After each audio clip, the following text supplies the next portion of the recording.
Mundakkai forest station ഉപരോധിച്ച Chooralmala നിവാസികൾ കൃഷിയിടങ്ങളിൽ അടക്കം കാട്ടാനകൾ എത്തുന്നത് പതിവായതോടെയാണ് പ്രതിഷേധം. പങ്കാളിത്തത്താൽ വൈദ്യുത വേലി നിർമ്മിക്കുന്ന വനം വകുപ്പിന്റെ ഉറപ്പിൽ സമരം അവസാനിപ്പിച്ചു. സുർജിത് അയ്യപ്പത്തിന്റെ റിപ്പോർട്ട് കാണാം. ചൂരൽമല മുണ്ടക്കൈ മേഖലയിൽ ഇപ്പോൾ ഏറ്റവും വലിയ ഗുരുതരമായ ഒരു പ്രശ്നമായി മാറിയിരിക്കുകയാണ് വന്യമൃഗശല്യം. പ്രധാനമായും കാട്ടാനകളാണ് ഇറങ്ങുന്നത്. കാട്ടാനകൾ ഇറങ്ങുന്നത് മൂലം വലിയ പ്രയാസം നാട്ടുകാർ അനുഭവിക്കുന്നുണ്ട്. പ്രത്യേകിച്ച് കൃഷിയിടങ്ങളൊക്കെ വലിയ രീതിയിൽ തകർക്കുന്നൊരവസ്ഥയുണ്ട്. ഒന്നാമത് ആൾപ്പാർപ്പ് വളരെ കുറവാണ്. അതുകൊണ്ട് തന്നെ അവിടേക്ക് നിരന്തരം വന്യമൃഗങ്ങൾ ഇറങ്ങുന്നൊരവസ്ഥ. മാത്രമല്ല ഇവിടെ ജീവിക്കുന്ന ആളുകളുണ്ട്. ആ ജീവിക്കുന്ന ആളുകൾക്കും വലിയ പ്രതിസന്ധി നേരിടുന്നൊരു സാഹചര്യം. വലിയ ബുദ്ധിമുട്ടാണ് ആളുകൾ നേരിടുന്നത്. എത്രമാത്രം ബുദ്ധിമുട്ടുണ്ട്?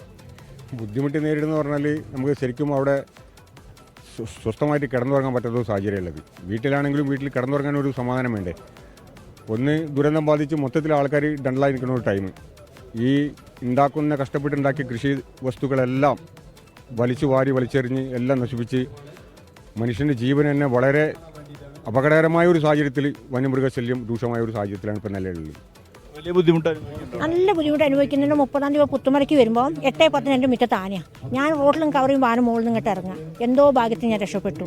പിന്നെ ഏറ്റവും കൂടുതൽ ഞങ്ങൾക്ക് സർക്കാരോട് പറയുന്നത് ഫോറസ്റ്റിലേക്ക് നല്ലൊരു വണ്ടി കൊടുക്കുക.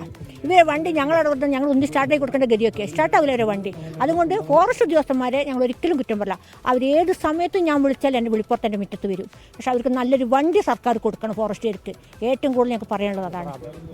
അല്ലേ, ഈ ഫോറസ്റ്റുകാർ ഇപ്പോൾ രാത്രി വരുന്നെന്ന് പറഞ്ഞ് നമ്മളിത് അവരെ അങ്ങോട്ടും കൊണ്ട് രാത്രി 12 മണിക്ക് കാവലിരിക്കുക ഉറക്കല്ലാതെ. ഇപ്പോൾ വാച്ചർമാരെ വരെ വിളിച്ചാൽ നമ്മൾ വിളിക്കണം. നമ്മളവിടെ കൃഷിയിടത്തിൽ നിന്നിട്ട് വീട്ടിനടുത്ത് നിന്നിട്ട് നമ്മൾ വിളിച്ചാൽ അവർ വരും. വന്ന് 2 പടക്കം പിടിച്ച് അവർക്ക് അത്രേ ചെയ്യാൻ പറ്റുള്ളൂ. 2016 ചെയ്ത കുറച്ച് ഫെൻസിംഗ് ഉണ്ട് നശിച്ചു പോയിരിക്കുന്നത്. ആ ഉരുൾപൊട്ടലിൽ ആ ഫെൻസിങ്ങിൻ്റെ സാധനങ്ങൾ എടുത്തിട്ട് നമ്മൾ ജനകീയമായിട്ട് ഈ പ്രദേശത്ത് പുതിയ ലൈന് വലിക്കാനാണ് തീരുമാനിച്ചത്. അതിപ്പോൾ ജനങ്ങളും ഡിപ്പാർട്ട്മെൻറ്റും കൂടി സഹകരിച്ചുകൊണ്ട് ഇന്ന് തന്നെ അതിൻ്റെ വർക്ക് ചെയ്യാൻ പോവുകയാണ്. അപ്പോൾ ഇവർ കുറച്ച് പേരെ വിട്ടുതരാൻ പറഞ്ഞിട്ടുണ്ട്. അപ്പോൾ സൈറ്റിൽ പോകുന്നു.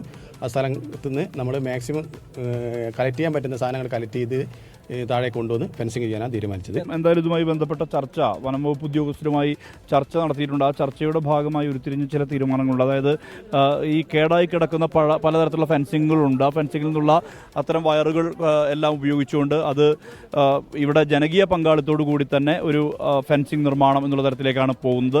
അത് നേരത്തെ ഈ പദ്ധതി പലയിടങ്ങളിലും വിജയിച്ചതാണ്. സൗത്ത് വയനാടിൻ്റെ കീഴിലുള്ള വിവിധ ഡിവിഷൻ്റെ കീഴിലുള്ള വിവിധ പ്രദേശങ്ങളിൽ അത്തരത്തിലുള്ള പദ്ധതി വിജയിച്ചൊരു സാഹചര്യമുണ്ട്. അതുകൊണ്ട് തന്നെ ജനകീയ പങ്കാളിത്തം കൂടി ഉറപ്പിച്ചുകൊണ്ട് ഒരു 3 കിലോമീറ്ററോളം നീളത്തിൽ ഒരു ഫെൻസിംഗ്, വൈദ്യുതീകരിച്ച ഫെൻസിംഗ് എന്നുള്ള തരത്തിലേക്കുള്ള തീരുമാനത്തിലേക്ക് എത്തിയിട്ടുണ്ട്. മാത്രമല്ല കൂടുതൽ RRTയെ നിയോഗിക്കാനും വാച്ചർമാരെ നിയോഗിക്കാനും എല്ലാം തന്നെ വനം വകുപ്പ് തീരുമാനിച്ചിട്ടുണ്ട്.